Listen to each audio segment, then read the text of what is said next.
moving on.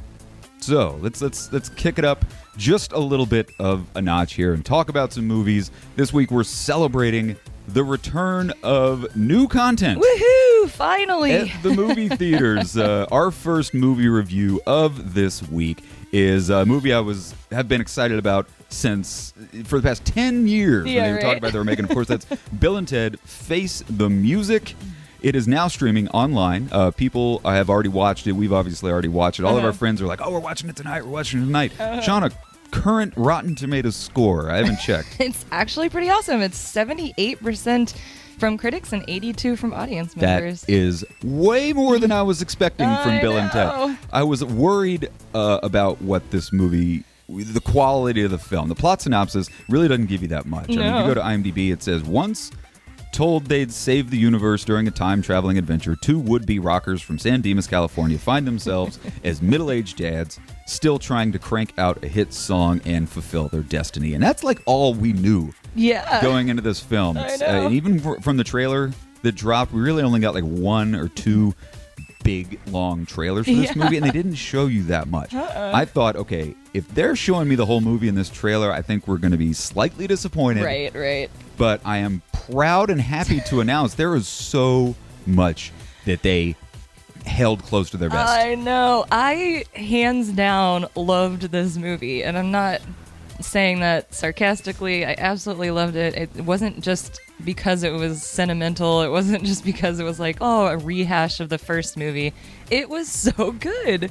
I loved it. It was. And if you watch the San Diego Comic-Con Stay at Home panel, great panel with Bill and Ted. But Kevin Smith kind of, because he saw the movie early, he was giving his opinion of it, and it didn't. It kind of scared me because he never once came out and said how great it was, how much he enjoyed it. He was just like, it's adorable. It tugs at your heartstrings, and I was like, okay, that's Kevin Smith saying he didn't really like it very much. Right, which gave me very, very low expectations. Yeah.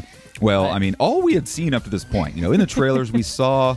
Obviously, Bill and Ted, they're grown up now. They're doing like wedding singing gigs. Spoilers. We're going to get into some spoilers of the movie starting right now. Yes. I liked that wedding scene was Duncan.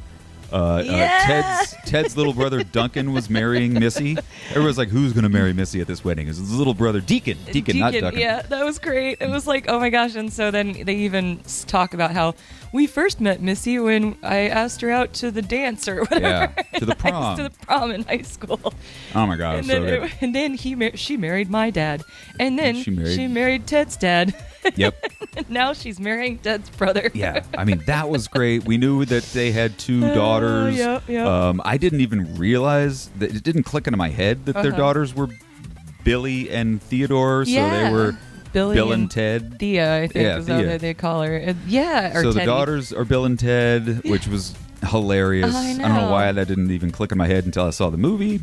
And all we had seen from future Bill and Ted, we knew they would go into the future and try to steal the great song from themselves. We saw the prison scene in the trailers. That, of course, was the one that everybody saw. What they don't tell you is that there's 5 other incarnations of future Bill and Ted that they go through. They keep on going further and further and further into the future, and you just see how Bill and Ted's lives just got shittier and shittier, and they just became worse and worse and worse and worse people. It's hysterical. And it goes all the way to Bill and Ted's deathbed. Yeah. So they slowly follow themselves all the way to their own deathbed, where they finally get a song handed to them, which doesn't even wind up being the song, I don't think. I don't remember. It does. It does. Yeah. It was just a recording of it. Yep. So you get to see so many different iterations of Bill and Ted. There's so many cameos and new characters. Talk a little bit about some of the new characters. Well, some of the cameos. Oh Sean. my gosh! Well, we got to see George Carlin, a hologram of George Carlin. You got a picture of him, I'm sure. I do. Not of the hologram, but we did get to see a hologram of George Carlin in the future, which was absolutely awesome. Sorry, I can't find the picture, but that's okay. Was not expecting that one bit. That was absolutely awesome. We got, obviously, Death comes back. Yes. They eventually die in the film. They do go to hell. Death. They get this. They get this almost bringing the band back together moment with Death, because apparently there were legal issues between Death and the Wild Stallions. Death was trying to steal the name, and Death's like, I am Wild Stallions. Like, what are you talking about? You're not Wild Stallions. That was awesome. That was great. New characters like that robot was absolutely awesome. I forget his name. Dennis the robot. Yeah, he just comes out and is like, he finally has something. I can't find Dennis the Robot either. It's a shot with some directors on there. It's there it is. Yeah. Got it. There's Dennis. He's great. It's like, it's just hysterical because they actually turn him into a nice guy. He realizes he's doing bad things, and so then he's like, wait, I have a name. My name is Dennis. I forgot his last name, but he says, my name is Dennis Johnson. My name is Dennis Kenneth Johnson. Yeah. It's so funny. Dennis is hysterical. And then also on the other side, they didn't show you this in the trailers at all, is that while Bill and Ted are off, trying to find themselves and find the song for themselves, their daughters are off in another time machine, and they start collecting and amassing a super group, right? A super band group because they want to help their dads write the song. And they recruit Jimi Hendrix, who was awesome. They recruit who else was on there? Mozart was on there, and then Louis Armstrong. We don't have a picture of Louis Armstrong. Phenomenally played. One of my favorite characters of the whole movie was Louis Armstrong. Absolutely, it's just it's so funny.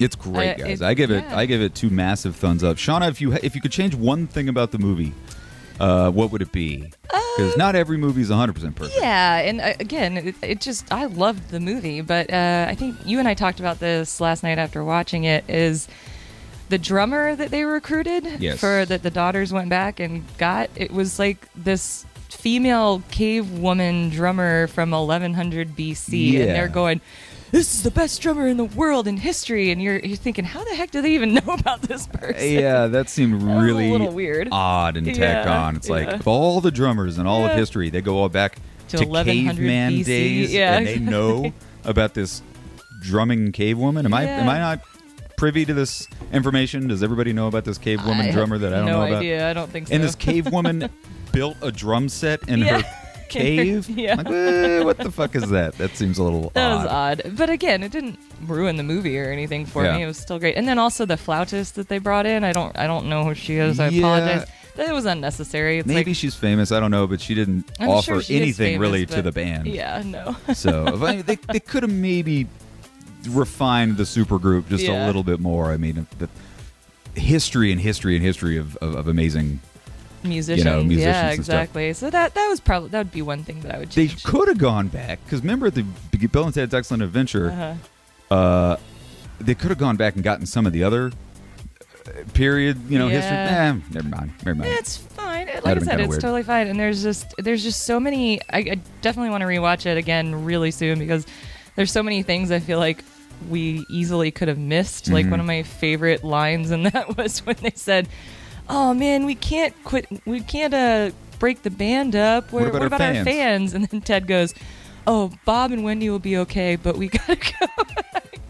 That's a pretty funny little joke. I know. It's just such a funny movie. I love it. I could have tweaked the ending just a skosh. Yeah. Because the ending does feel kind of rushed when they're like, "Oh crap, we got 4 minutes to," and then they just amass this. They just start playing this rockin' song all together, and then they unite the entire galaxy to all kind of play music together. What I might have done differently is that would have been a really cool opportunity to also bring George Carlin back. Yeah. In a voice of like, what if Ted turns to Bill? Of George, by the way. Yeah, what if Ted turns to Bill at the end and is like, they see planets appearing in the sky, which they actually do in the movie, and they're like, whoa, didn't Rufus say something about uniting the planets? Yeah. Yeah. And then they also remember where he talks about bringing the universe into universal harmony. Yeah. And then it finally clicks in their head that what does that mean, universal harmony? It means literally everybody through space and time is singing and playing together. That just would have been a nice way to kind of bring George Carlin back, make the whole thing full circle. Like, this is exactly what Rufus told you at the beginning. Yeah. Was uniting the planets,